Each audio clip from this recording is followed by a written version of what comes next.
오늘도 주의 날을 맞이하여서 예수 그리스도의 몸된 교회를 찾으신 우리 사랑하는 성도 여러분들을 주님의 이름으로 축복합니다. 우리 서로 인사하겠습니다. 잘 오셨습니다. 큰 은혜 받으시기 바랍니다.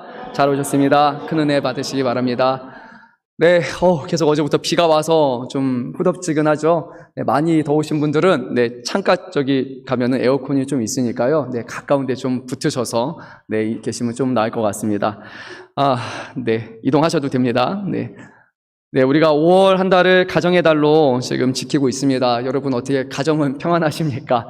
계속해서 가정의 화목을 위해서, 가정의 평강을 위해서, 우리 가정 인가기도 위해서 기도하고 계십니까? 네, 그냥 설교를 듣는 것만 끝나는 것이 아니라 우리가 같이 기도하고 또 하나님이 기뻐하시는 가정을 이뤄나갈 수 있도록 우리가 정말 주 앞에 기도하며 또 나아가며 주의 말씀으로 순종하는 저와 여러분 되시기를 축복합니다.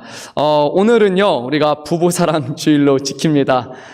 그래서 제가 오늘 일부 시간에도 말씀드렸지만요, 가장 떨리는 시간이고 두려운 시간이에요. 우리 이제 사모님이 뒤에서 보실 거예요. 우리 이성 목사. 네, 말씀은 뭔가 잘 전하는 것 같은데 집에서는 안 그러는데 막 이렇게 얘기할까봐. 그래서 저도 말씀 준비하면서 제가 잘 해서가 아니라 보면서 회개할 것밖에 없고, 그래서 앞으로 잘 하라라는 그런 하나님의 말씀으로 제가 말씀을 들었습니다. 그래서요, 오늘 저뿐만이 아니라 이 자리에 계신 우리 성도님들 다 말씀을 함께 들을 때 그래, 남편 이렇게 해야 돼, 우리 아내 이렇게 해야 돼 라고 서로를 향해서 하는 말이 아니라 이 말씀은 나에게 주시는 말씀이구나, 내가 순종하고 내가 이렇게 살아야 된다고 여기는 그런 말씀으로 우리 모두가 받기를 소망합니다. 간혹 성도님들 중에 그런 분들이 계시잖아요. 우리 교회 성도님들은 아니지만 지난주에 왔어야 되는데 지난주에 목사님이 하시는 말씀이 딱 당신에게 하는 말씀이었는데 라고 하시잖아요. 그렇죠? 아니잖아요. 그렇죠? 본인에게 하시는 하나님의 말씀이니까. 그래서 우리 오늘 말씀 다 우리에게 주시는 말씀으로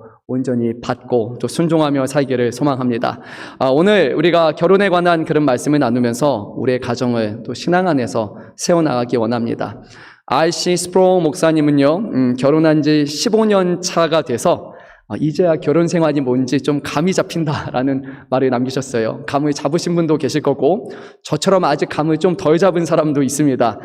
저는 이제 13년 차죠. 한 4, 5년쯤에 돼서야 결혼은 좀 이런 것 같아요 라고 제가 제 경험을 좀 비추어서 말씀드릴 것 같아요. 근데 오늘은 제 경험보다는 하나님의 말씀을 중심으로 해서 또 나누고자 합니다. 5월 첫째 주일이 7일이었습니다. 그리고 다음 날이 8일이어서 어버이 주일로 왠지 지켜야 될 것 같은데, 그때가 첫째여서 저희가 어린이 주일로 지켰고, 계속해서 한 주씩 이렇게 조금 밀리는 것 같습니다. 그래서 본래 5월 21일 지난 주일이 부부의 날인데 저희가 오늘 이 부부에 관한 말씀을 전합니다. 혹시 부부의 날 아시는 분 계십니까? 지키고 계신 분 계십니까? 이 날이 부부의 날입니다 하고 기념하시는 분들 거의 없으시네요. 일부에는 한 5분 정도 계셨는데 남성분들은 거의 없고 여성분들만 좀 아시더라고요. 그렇죠? 네, 저는 이 부부의 날이라는 거를 이번에 말씀 준비하면서 처음 알았어요. 그래서 반성했어요. 그래서 부부의 날 이런 거 기억도 안 하고 좀 무뚝뚝한 남편이었구나라고 그렇게 생각을 했습니다.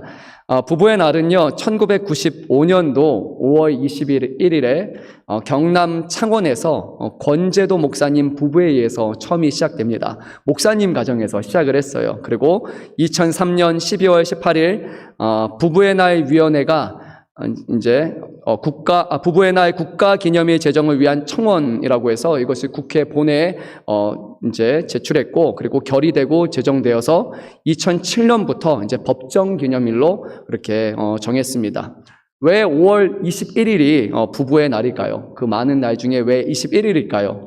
오늘 설교에 그 제목에 해답이 있습니다. 바로 5월이 가정의 달이고, 그리고 오늘 말씀 제목이 뭐죠? 두 사람이 만나서 둘이 한 몸을 이루죠. 그래서 둘이 만나서 하나를 이루는 21일. 그래서 이렇게 기념을 합니다. 아마 안 잊어버리실 것 같아요. 그렇죠?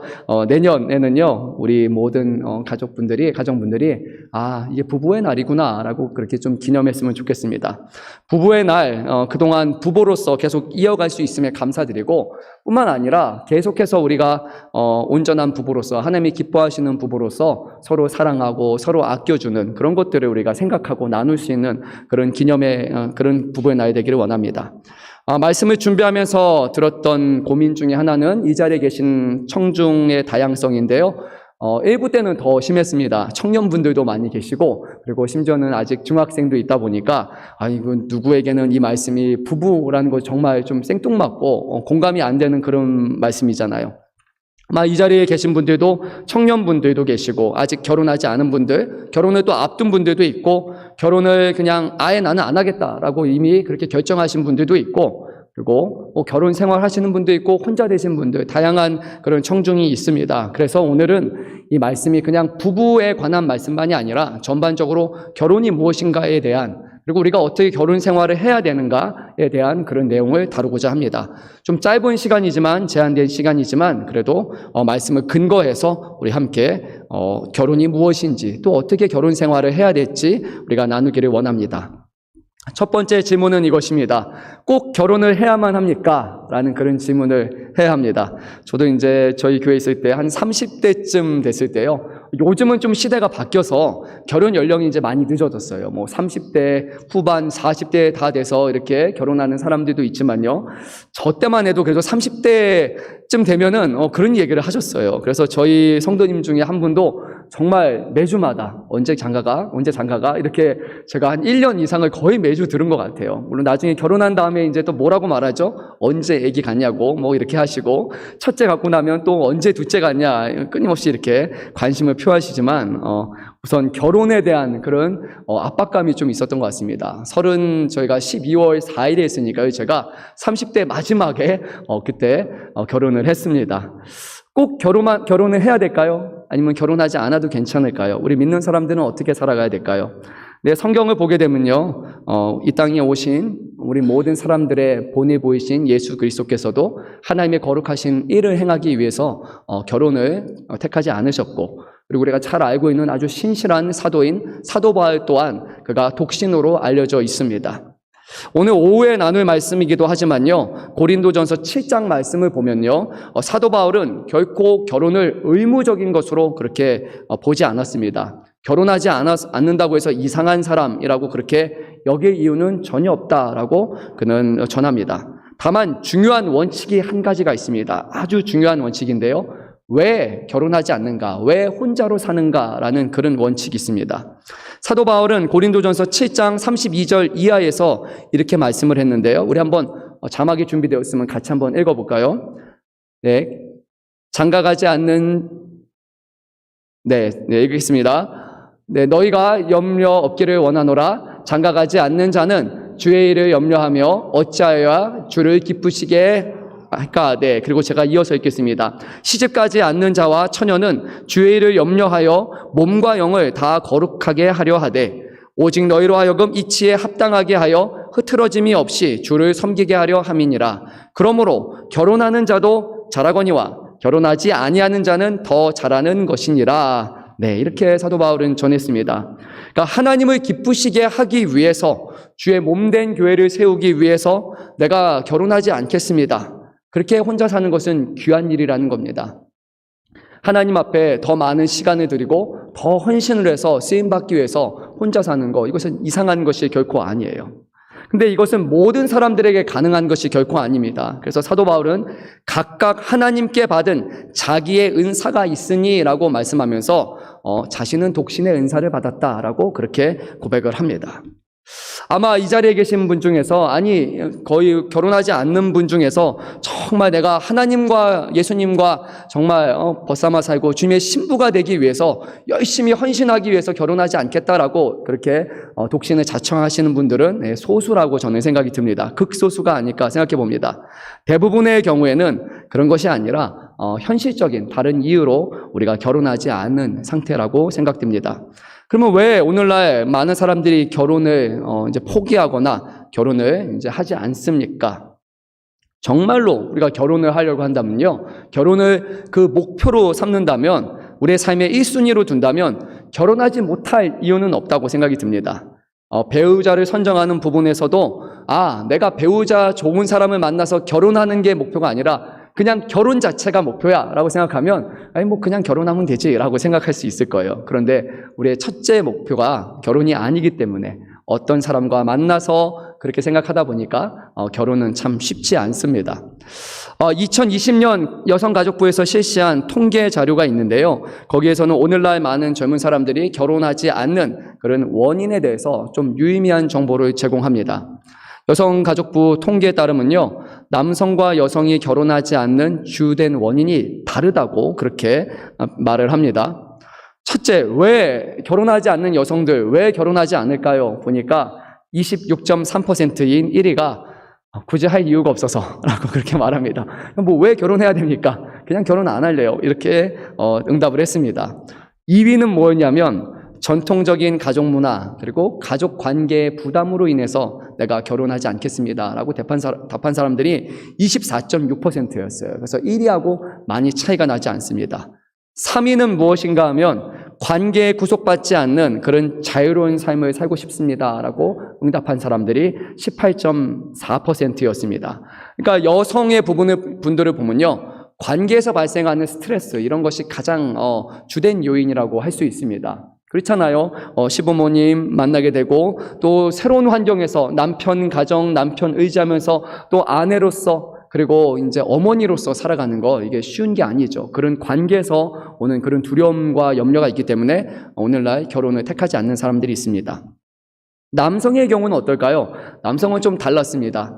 결혼을 하지 않겠다라고 답한 1위가 뭐냐면 23%가 가족 부양의 부담 때문에 결혼하지 않겠다라고 응답했습니다. 2위는 굳이 할 이유가 없어서 21.2%, 3위는 20.5%로서 집, 혼수 등의 결혼 비용 부담 때문에 내가 결혼을 안 하겠다라고 응답을 했습니다. 그러니까 남성의 경우는 여성과 좀 다릅니다. 재정적인 것 때문에 나는 가장이기 때문에 이 가정을 책임져야 된다라는 그 부담이 너무 크다 보니까 그것이 사회적으로도 오늘날 한국 사회에서 남성이 집을 준비하고 책임져야 되고 부양해야 된다는 이런 것들이 너무 무거운 짐이 되다 보니까 그래서 결혼을 늦추거나 아니 나는 결혼을 하지 않겠습니다 라고 이렇게 독신을 택하는 사람들의 수가 증가하고 있습니다. 뿐만 아니라요, 오늘날 또 대두되는 또 다른 요소에는요, 표현적 게이주의라는 것이 있습니다. 표현적 게이주의. 이것이 무슨 의미냐면요, 전통적인 문화에서 우리 사람들은 사람과 사람과의 관계 속에서 자신의 자아 정체성을 확립을 했습니다. 무슨 의미냐면 가정에서 내가 자녀로서 아들로서의 내 역할이 뭔지 그리고 내가 남편 되는 거의 의미가 뭔지 그런 사람과의 관계 속에서 나는 이런 사람이구나 이렇게 해야 되는구나 자신의 본분을 다함으로써 가치 있는 인간이 됐어요. 근데 오늘날 사람들은 시각이 좀 다릅니다. 내가 그 안에 들어가서 어떤 역할을 하는가가 중요한 것이 아니라 먼저 내 내면을 살펴요. 나는 어떤 사람인가? 나는 무엇을 좋아하는 사람인가? 나는 어떻게 살고 싶은가라고 먼저 내 자신을 정한 다음에 스스로 내가 이런 사람이다 정한 다음에 그 다음에 다른 타인과의 관계 속으로 들어갑니다. 거기서 내 자신을 있는 그대로 받아주지 않는다면 그 사람과 관계할 수 없어요.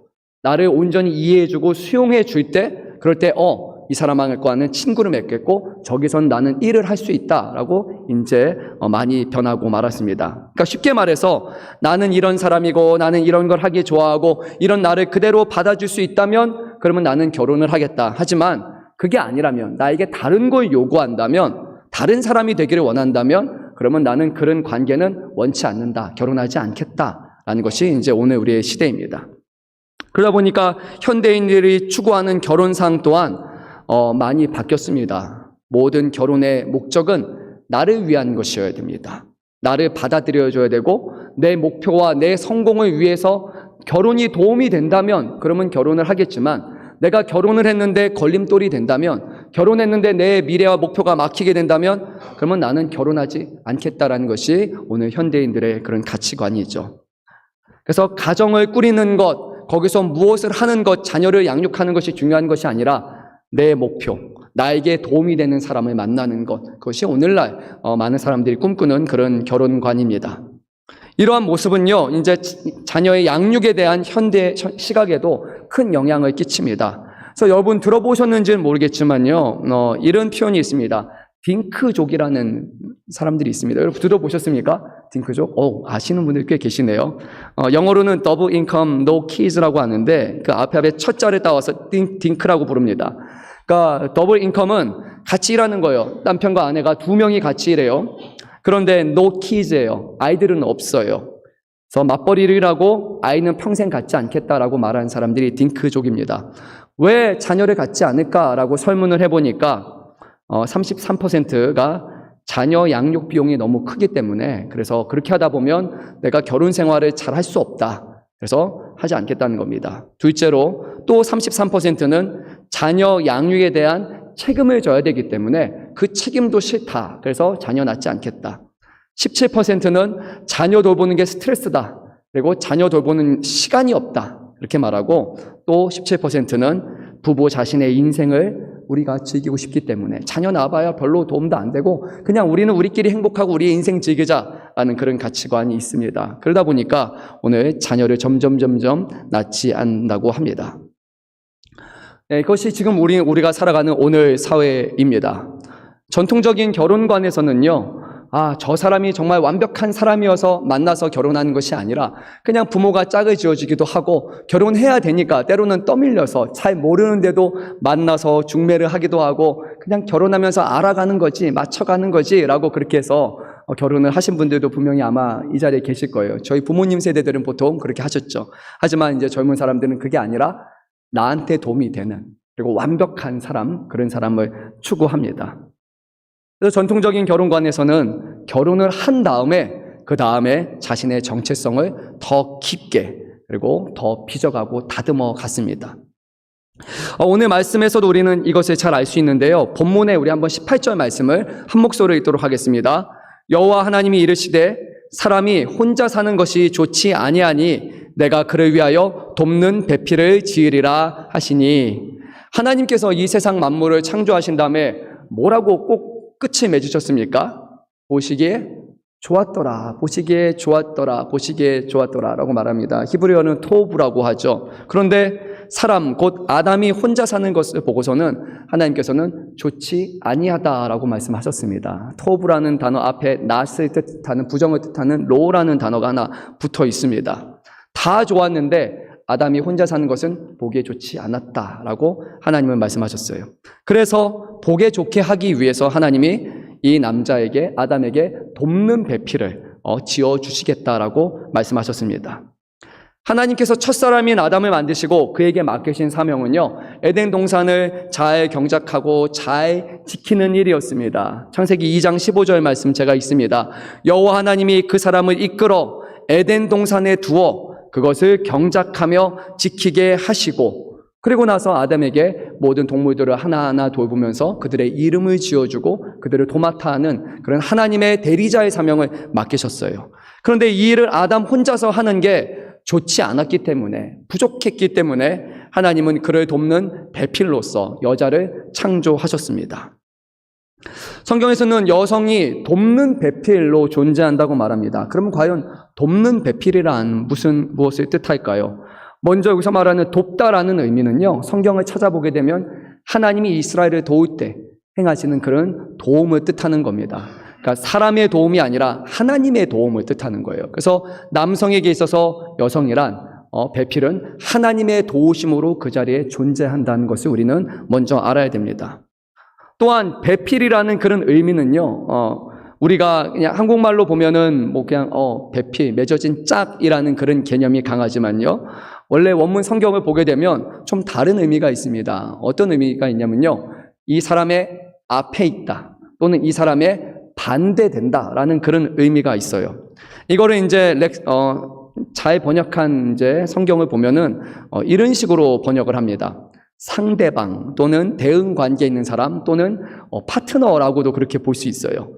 이게 결혼 관계가 파트너십이다라는 것을 의미하는 것이 아니라요, 돕는 배필이라는 것은 동등한 관계에 있는 사람이라는 것을 뜻하는 겁니다. 그런데 동등한 관계지만 때로는 앞에 서기도 하고 때로는 그를 반대하는 사람으로 서는 것이 이 돕는 배필의 역할인 거예요.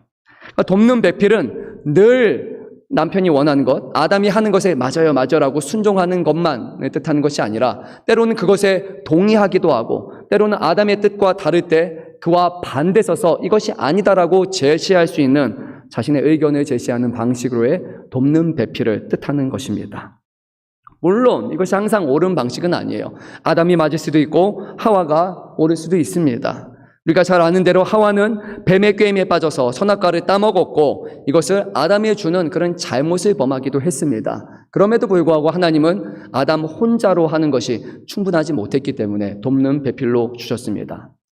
아담이 하와가 건네주는 선악과를 먹었다라는 것은 이 하와가 제시하는 의견을 그대로 수용하고 받아들여졌다는 것을 의미하는 거예요. 그런데 고대 사회에 비춰서 보면 이것은 불가능한 일이었습니다. 왜냐하면 그 시대, 그리고 1세기 당시에 예수님 오실 때까지도 그 당시의 사회적인 관념은 여성은 남성과 동등한 그런 입장에서 얘기할 수 있는 존재가 아니라 소유물, 전리품 정도로만 여겨졌던 것이 고대 사회였기 때문이에요. 근데 하나님은 놀랍게도 이 고대 사회에게 하나님의 말씀을 주시면서 아무도 받아들일 수 없는 그런 말씀을 줬어요. 남성과 여성은 동등되고 남성 혼자 완전하지 못하고 돕는 자로서 그 앞에 서고 뒤에 서는 자로서 하나님이 주셨다라고 그렇게 말씀하십니다. 그래서 남편과 아내가 항상 좋은 것만은 아니에요. 그래서 때로는 의견이 대립하기도 합니다. 반대되기도 합니다. 내 원하는 대로 다 해주면 좋겠는데 서로가 서로 부딪힐 수밖에 없는 거예요. 하나님이 애초에 그런 역할로 우리에게 돕는 배필로 주셨다는 겁니다. 두 사람이 만나 하나가 되기 위해서는 먼저 우리가 서로가 다른 사람이라는 것을 인정해야 됩니다. 그리고 서로가 살아온 방식이 다르고 서로가 배운 것들이 다릅니다. 가치관도 다릅니다. 그런데 나는 맞고 저 사람은 그렇지 못해라고 여기는 것이 아니라 오히려 서로의 다름을 통해서 서로가 보완적인 역할을 하고 그리고 서로가 점점 빚어지고 그리고 다듬어져서 그리고 하나로 되어간다는 것, 그것이 하나님이 우리에게 의도하신 결혼관이라는 것을 기억해야 됩니다. 만약에 여러분이 완벽한 배우자를 원한다면요, 절대 여러분은 구하실 수 없습니다. 완벽하게 맞는 사람, 성격이 다 맞고 가치관도 맞고 살아온 배경도 같고 신앙도 다 똑같은 사람을 그렇게 구한다면 그런 사람은 존재하지 않습니다. 오히려 동등하지만 서로가 좀 다른 사람이 만나서 보완해 나가는 것, 채워가는 것이 바로 이런 결혼관입니다. 한 사람에 의해서 일방적으로 맞추는 것, 그것은 하나님이 처음부터 우리를 창조하신 그런 원리, 그 규칙이 아닙니다. 우리 한번 본문의 22절 말씀을 한 목소리로 읽도록 하겠습니다. 여호와 하나님이 아담에게서 취하신 그 갈빗대로 여자를 만드시고 그를 아담에게로 이끌어 오시니. 네, 22절 말씀을 보면요, 놀랍게도 아담이 하나님 저에게 배필이 필요합니다, 배우자를 주세요, 혼자 외롭습니다 라고 요청해서 하나님이 하와를 주신 것이 아니라 먼저 누가 만들어 주셨습니까? 하나님께서 창조하시고 남자인 하와에게 이끌어 오셨어요. 자, 너의 배필이다, 너의 천생연분이다 라고 하나님이 맺어주신 짝입니다. 이 말씀을 통해서 우리가 어떤 배우자를 만나야 할지, 또 결혼한 사람들이라면 우리가 서로가 서로에게 어떤 배우자가 되어야 될지를 우리는 생각해 볼 수 있습니다. 첫째로요, 하나님은 배우자를 선정함에 있어서 우리의 기준으로 선정하지 않으셨어요. 오늘날 많은 사람들, 아니 대부분의 사람들은 그렇잖아요. 내 눈에 보기 좋은 사람을 내 배우자로 택합니다. 우선 외모적으로 좀 끌려야 되잖아요. 그리고 저 사람은 보니까 학식도 나랑 좀 맞는 것 같아. 그리고 가문의 배경도 봐야 될 거고 재정적으로도 뭔가 좀 안정적인 사람, 그렇게 우리는 많이 요구합니다. 성격도 좀 잘 맞아야 될 것 같고 이왕이면 취미도 맞아야 될 것 같고 여러 가지 내가 결혼했을 때 잘 부합하고 맞을 것 같은 그런 사람들을 택해서 결혼을 합니다. 근데 결혼하면 웬걸 아니라는 것을 우리가 깨닫죠. 보이는 게 다가 아니었구나 하는 것을 대부분 우리는 경험을 합니다. 나는 이것이 좋다고 생각했지만, 이게 맞다고 생각했지만, 근데 오히려 성경은 그것이 아니라고 말씀을 합니다. 우리가 잘 아는 말씀이죠. 구약 성경 창세기 6장 2절 말씀인데요, 우리 한번 자막을 보면서 한 목소리로 읽도록 하겠습니다. 하나님의 아들들이 사람의 딸들의 아름다움을 보고 자기들이 좋아하는 모든 여자를 아내로 삼는지라. 하나님의 사람들의 딸들의 아름다움을 보기 시작을 했습니다. 무슨 의미냐면요, 하나님의 관점을 가지고 하나님의 시선에 보기에 무엇이 좋은지를 봤어야 되는데 하나님이 보기에 좋았더라. 근데 그것이 아니라 내 눈에 뭐가 보기 좋은지를 보기 시작했어요. 그러니까 내가 원하는 기준의 사람들을 만나서 결혼하고 싶어 하는 겁니다. 외모적으로나 아니면 여러 가지 조건을 하나하나 따지면서 하나님과 전혀 상관없는 그런 것들을 우리에게 중요한 것으로 여기는 거예요. 그 시대로 본다면 아마 이렇게 볼 수 있겠죠. 하나님이 창조하신 에덴 동산과 그리고 하나님이 다스리는 그 하나님의 나라 가운데 하나님을 섬기고 하나님을 예배하고 하나님을 영화롭게 하는 그런 것에 도움이 될 수 있는, 함께 할 수 있는 그런 배필을 찾는 것이 아니라 그냥 저 사람과 결혼하면 좋겠다. 저 사람과 결혼하면 다른 사람들이 좀 좋게 보겠다. 뭐 부끄럽지 않겠다. 내가 좀 내세울 수 있겠다. 내 배우자라고 떳떳하게 말할 수 있겠다. 아니면 내가 뭐 좀 배울 수 있는 사람이겠다라는 어떤 나의 조건을 먼저 들이대고 그 사람을 만나고자 한 것입니다. 그리고 어떤 결과가 일어났냐면요. 이어지는 창세기 6장 4절 5절 말씀을 이어서 보면 이렇게 말합니다. 그 결과로 하나님께서 사람의 죄악이 세상에 가득함과 그의 마음으로 생각하는 모든 계획이 항상 악할 뿐임을 보시고 땅 위에 사람 지으셨음을 한탄하시고 마음에 근심하시며 결국 모든 인류를 물로 심판하시기로 하나님이 결정하셨습니다. 분명 하나님께서 배우자를 주시는 이유는요, 하나님의 눈으로 볼 때 서로가 서로의 부족함을 서로 채우고 돕기 위함이었습니다. 그런데 사람들이 그것이 아니라 내 만족을 위해서 배우자를 찾고자 할 때 결국 그곳에는 타락이 일어났던 것이에요. 그렇다면요, 그런 눈으로 본다면 오늘날 우리가 배우자를 찾는 과정, 그리고 지금 주 안에서 남편과 아내가 되어서 한 가정이 된 우리는요, 서로의 배우자를 바라볼 때 이런 시각으로 봐야 됩니다. 우리 각 사람의 역할은 서로 돕는 것, 서로를 채워주는 것이고, 그리고 그 일을 통해서 하나님이 기뻐하시는 일들을 이뤄나가는 것이 우리 모든 믿는 사람들의 그런 올바른 시각이 되어야 하죠. 근데 오늘날 많은 사람들은 여전히 그렇습니다. 내가 배우자를 어떻게 도와줄 수 있을까? 그 사람의 어떤 연약함을 채워줄 수 있을까? 그 사람의 허물들을 어떻게 덮어주고 사랑으로 품어줄 수 있을까라고 말하는 것이 아니라 배우자가 나에게 이런 존재가 되어야 된다. 나를 도와야 된다. 나에게 뭐를 해줘야 된다. 자꾸 내 필요를 채워야 된다라는 그런 시각으로 서로가 서로에게 요구하는 그런 모습이 있지 않습니까? 그러면요, 늘 싸울 수밖에 없습니다. 왜 당신은 이거밖에 안 돼? 저쪽을 보니까 저렇게 해주는데 저 남편은 저런데 저 아내는 저렇게 하는데 왜 당신은 그렇게 안 해주고 못하고 이렇게 못하고 저렇게 못해? 하고 늘 내 필요만 보다 보면, 내 필요만 요구하다 보면 그 가정은 늘 싸울 수밖에 없고 늘 불만족스러울 수밖에 없어요. 하나님은요, 서로가 서로를 채우기 위해서 주셨는데, 그렇다면 우리의 역할도 서로를 채워주는 것에 있어야 되는데, 우리가 나를, 필요를 채워주는 것에 있다면, 모든 것을 내 중심으로 본다면 하나님이 창조하신 목적과는 전혀 다르다는 겁니다. 사랑하는 성도 여러분, 이 자리에 남편과 아내를 두신 여러분들, 내 필요를 채우기 위한 남편과 아내가 아니라 내가 그 사람을 채우기 위한 배우자가 되시길 축원합니다. 내가 다가가서 저 사람은 저런 약점이 있어, 저런 사람은 저런 실수가 있고 이런 걸 잘 못해, 그러면 왜 그거 못해가 아니라 그것을 내가 채워주는 거예요. 하나님은 서로를 돕는 배필로 주신 것이지 서로를 판단하고 서로를 심판하고 서로를 비판하고 서로를 재는 배필로 준 것이 아닙니다. 서로의 살다 보면 많이 알잖아요. 장점과 약점을 알아요. 보고 배우고 서로가 보완해 주는 것, 그런 존재로 우리를 부르셨습니다. 둘째로 우리 가정은요, 우리 남편과 아내는 서로를 아주 귀중하게 여겨야 합니다. 23절 말씀 우리 한 목소리로 읽도록 하겠습니다.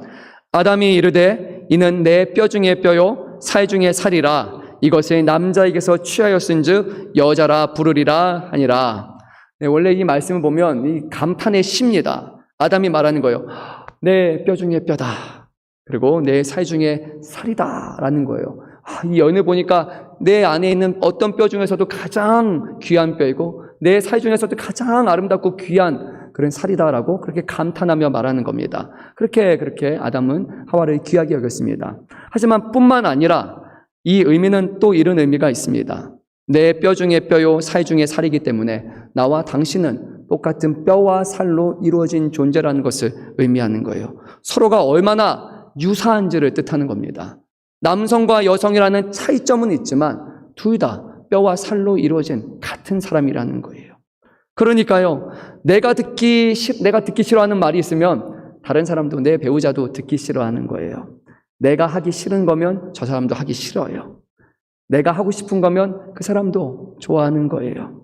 내가 사랑받고 싶고, 내가 존중받고 싶고, 내가 섬김을 받기 원한다면 동일한 것을 내 사랑하는 배우자도 원한다는 것을 기억해야 됩니다. 내 배우자는 일방적으로 나에게 봉사하고 헌신하고 채워주는 사람이 아니라 서로가 서로를 채워주고 보완하는 역할을 감당해야 합니다. 이 히브리어로 보게 되면 남자와 여자는 정말 한 끗 차이인데요. 남자를 뭐라고 부르냐면 이시라고 부르고, 여자를 뭐라고 부르냐면 이샤라고 부릅니다. 이샤예요. 비슷하죠. 남자 여자는 별반 차이가 없습니다. 하지만 또 그 가운데서 엄청난 차이가 있는 거예요. 같은 동등성을 우리가 유지하면서 그 가운데 서로가 서로를 보완하고 사랑하는 그것이 바로 우리에게 주시는 귀한 거룩한 사명입니다. 우리 24절 말씀을 한 목소리로 읽도록 하겠습니다. 이러므로 남자가 부모를 떠나 그의 아내와 합하여 둘이 한 몸을 이룰지어다. 하나님은요, 이 두 사람이 한 몸을 이루라고 하셨습니다. 근데 부모를 떠나라고 말씀을 하셨어요. 아담에게 부모가 없었죠. 이것은 그 다음에 오는 모든 유대인들과 모든 이스라엘을 주시는 원칙으로 주신 것입니다. 부모를 떠난다는 의미는 무엇입니까? 서로 살아온 여러 가지 다양한 배경이 있잖아요. 저는 목회자의 가정에서 자랐기 때문에 제가 평생에 본 거는요, 목회자인 아버지 그리고 사모님인 어머니를 보면서 자라왔어요. 저는 그런 환경에서 자랐어요. 근데 저희 사모는 또 다른 환경에서 자라왔어요. 그런데 만약에 제가 저희 사모에게 와서 이런 아내가 돼야 돼 라고 말한다면 그것은 잘못된 겁니다. 부모를 떠나야 되는 것이에요. 부모와 자라온 그런 환경과 거기서 살아왔던 문화들을 거기서는 잠시 내려놓고 두 사람이 하나가 된다는 것은 서로가 짝을 이어서 맞춰가야 된다는 거예요. 내 아버지는 나에게 이렇게 해주셨는데 왜 당신은 그렇게 하지 못합니까? 내 어머니는 이렇게 해주셨는데 왜 당신은 그런 어머니가 되지 못합니까? 라는 것은 여기서는 떼어버려야 된다는 거예요. 서로가 살아온 배경이 다르고 가치관이 다르고 문화가 다른 것입니다. 두 안에서 두 사람이 서로 맞아가면서 보완해가면서 채워져 갈 때 그 가정이 화목할 수 있습니다. 아침마다 이렇게 상을 잘 차려주시는 그런 가정에서 태어나서 결혼한 아내에게 막 친척 그런 상 요구하면은 싸움 날 수밖에 없죠. 그런 게 아니에요. 점차 서로가 서로에게 맞춰가는 겁니다. 그때 진정으로 우리가 한 몸을 이룰 수 있는 겁니다. 한 몸이란 한 사람에게 붙어 있는 것이 아니라 한 사람만에 드러내는 몸이 아니라 둘이 다른 몸이 하나가 되는 거예요. 얼마나 많은 깎여짐과 얼마나 많이 다듬어지는 과정이 필요하겠습니까? 현실에 맞춰서 그렇게 변화되는 얼마나 많은 수고와 노력이 있어야 되겠습니까? 하나가 된다는 것은요, 그냥 자연스럽게 되는 것이 아닙니다. 결혼 관계는 싸우기도 하고 다투기도 하고 고난도 있지만 힘들지만 그 가운데 우리 가정을 하나로 이루기 위해서 수많은 노력 가운데 점차 빚어져 가는 것이 바로 이런 가정이 되는 거죠. 사도 바울은요, 이 남자와 여자가 하나 되는 것을 뭐라고 표현했냐면 교회와 그리스도의 하나됨이다라고 그렇게 표현을 합니다. 우리 에베소서 5장 31절 32절 말씀 자막을 보면서 한 목소리로 읽도록 하겠습니다. 그러므로 사람이 부모를 떠나 그의 아내와 합하여 그들이 한 육체가 될지니 이 비밀이 크도다. 나는 그리스도와 교회에 대해서 말하노라. 아멘.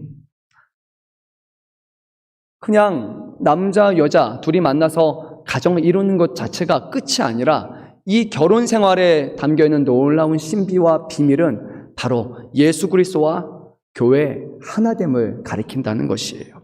어떻게 하나님이 우리 교회와 하나됨을 이루셨습니까? 하나님이 연약하고 아무것도 없는 우리들을 전적으로 사랑하시고 은혜를 베풀어 주심으로 우리의 머리가 되어 주셨고, 주의 몸된 교회는 그 예수 그리스도를 전적으로 순종하고 따름으로써 이 교회와 그리스도가 하나 되지 않았습니까? 그래서 사도 바울은 이렇게 말했습니다. 아내들이여 자기 남편에게 복종하기를 주께 하듯 하라. 이는 남편이 아내의 머리됨이니 그리스도께서 예수의 머리됨과 같음이니 그가 바로 몸의 구주시니라. 그러므로 교회가 그리스도에게 하듯 아내들도 범사에 자기 남편에게 복종할지니라. 아멘. 이 말씀은 분명 그 당시의 시대를 반영합니다. 1세기 당시에서 아내의 모든 권한은 다 남편에게 있었어요. 아내는 남편을 오직 복종해야 됐고, 복종하지 않은 경우에는 언제든지 말 한마디에 아내를 쫓아낼 수 있는 그런 어마어마한 권한이 그 당시에 로마 제국에 속한 사람들에게 있었습니다. 하지만 뿐만 아니라 하나님께서는요, 이 사도 바울을 통해서 그것이 그냥 시대적인 것이 아니라 오늘 2000년이 지난 오늘날에는 그것은 말이 안 되는 것이다 라는 것을 의미하는 것이 아니라 지금도 남편과 아내의 관계 속에서 남편이 그 집에 맡은 역할이 가장이라는 것과 그리고 남편을 존중하고 남편을 받아들여야 된다는 것을 우리에게 전하고 있습니다. 중요한 일에 있어서 당신은 모르니까 라는 것이 아니라 남자를 존중해 줄 수 있어야 돼요. 그래야 그 가정이 결국 화목할 수가 있습니다.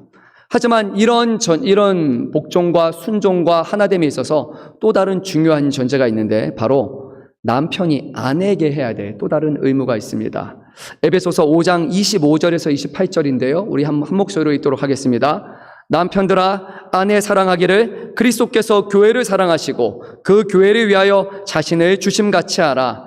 이는 곧 물로 씻어 말씀으로 깨끗하게 하사 거룩하게 하시고 자기 앞에 영광스러운 교회로 세우사 티나 주름 잡힌 것이나 이런 것들이 없게 거룩하고 흠이 없게 하려 하심이라. 이와 같이 남편들도 자기 아내 사랑하기를 자기 자신과 같이 할지니라. 자기 아내를 사랑하는 자가 자기를 사랑하는 것이니라. 아멘. 우리 그리스도께서 우리를 어떻게 사랑하셨습니까? 우리를 위해서 자신의 생명을 아낌없이 내어주기까지 사랑하셨습니다. 사랑을 모르는 사람, 사랑을 알지 못하는 사람에게 먼저 다가오셔서 대신 죽으신 그 사랑. 오늘 성경은 바로 그 사랑이 남편이 아내를 사랑해야 되는 그 사랑이라고 말합니다. 내 아내를 위해서 생명을 다해서 몸 바치겠다. 나는 내 아내를 위해서 정말 죽을 수 있다라는, 내 아내를 위해서 모든 것을 다하겠다라는 그런 사랑이 있다면 아내는 그 사람을 신뢰하고 그런 남편을 순종할 수 있는 것 아닙니까? 한쪽에게만 요구하신 것이 아니라 이 양쪽이 온전히 이루어지는 것, 그것이 바로 우리 남편과 아내의 하나됨인 줄 믿습니다. 예수께서 자신의 생명을 억지스럽게 주시지 않았습니다. 사랑하시기 때문에 아낌없이 내어주셨습니다. 남편이 아내를 사랑하는 것, 의무로서 억지스럽게 사랑하는 것이 아니에요. 하나님이 나에게 주신 짝이기 때문에 부족한 부분이 있고 나와 안 맞는 부분이 있다 할지라도 예수님이 교회를 사랑하심 같이 사랑을 해야 됩니다. 그때 비로소 그 안에 아름다운 관계가 맺어질 수 있습니다. 사랑하는 남편 여러분, 또 아내 여러분, 오늘 말씀처럼요, 우리 교회와 그리스도의 모습을 본받고 그런 마음으로 우리 서로를 사랑하기를 간절히 소망합니다. 오직 그리스도 안에서 온전한 신앙 가운데서 우리는 하나 될 수 있습니다. 오늘 이 자리에 계신 분 중에 우리 남편이 교회 안 나오시는 분들도 계실 거고 우리 아내가 교회에 잘 안 나오신 분들도 있을 겁니다. 그럴 때요, 이것을 먼저 요구하시는 것이 아니라 내가 그런 사람이 되면 됩니다. 믿지 않는 남편이라면요, 잘 해보세요. 정말로 순종하고 섬겨주고 높여주세요. 그러면 남편이 당신은 왜 그래? 라고 하지 않을까요? 뭐 하루 이틀이 아니라 10년, 20년 끊임없이 기다려주고 끊임없이 다가가면 그러면 언젠간 말을 할 거예요. 왜 나를 이렇게까지 믿어주고 존중해 주냐고. 그럴 때 말할 수 있는 겁니다. 하나님의 사랑으로 인해서 하나님이 기뻐하시는 것이기에 내가 그렇게 살았다고 말입니다. 믿지 않는 아내에게 생명을 다해서 사랑하십시오. 흠을 보지 마시고 잘못된 것을 보지 마시고 불평하지 마시고 끊임없이 생명 다해서 사랑하고 품어주고 허물까지도 덮어주시는 남편이 되십시오. 그러면 아내가 그 사랑 안에서 많은 것을 배울 겁니다. 어떻게 당신은 나를 일관되게 사랑할 수 있습니까? 하나님의 사랑으로 인해서 사랑할 수 있습니다. 그 가운데 우리의 가정이 믿지 않는 남편과 아내가 교회에 나올 수 있고 인가기도 될 수 있는 것입니다.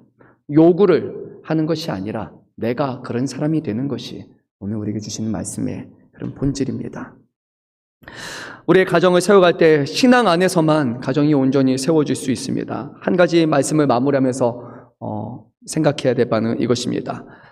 남편과 아내가 정말 인꼬 부부 너무 사랑하시는 분들이 있어요. 그런데 너무 사랑하시는 말고 조금 과할 정도로는 사랑하지 마시기 바랍니다. 왜냐면요, 하나님보다 더 사랑해서는 안 됩니다. 그런 원칙을 지켜야 됩니다. 가정을 깨기 위해서가 아니에요. 우리가 잘 아는 것처럼요, 아담이 하와를 너무 사랑했어요. 너무 사랑한 결과가 하나님의 뜻을 거슬러서 선악과를 먹는 그것까지 이루어졌습니다. 하나님보다 우리 아내와 남편을 더 사랑하게 되면 거기서는 불순종이 일어나게 되고 거기서는 죄가 성행하게 되는 것입니다.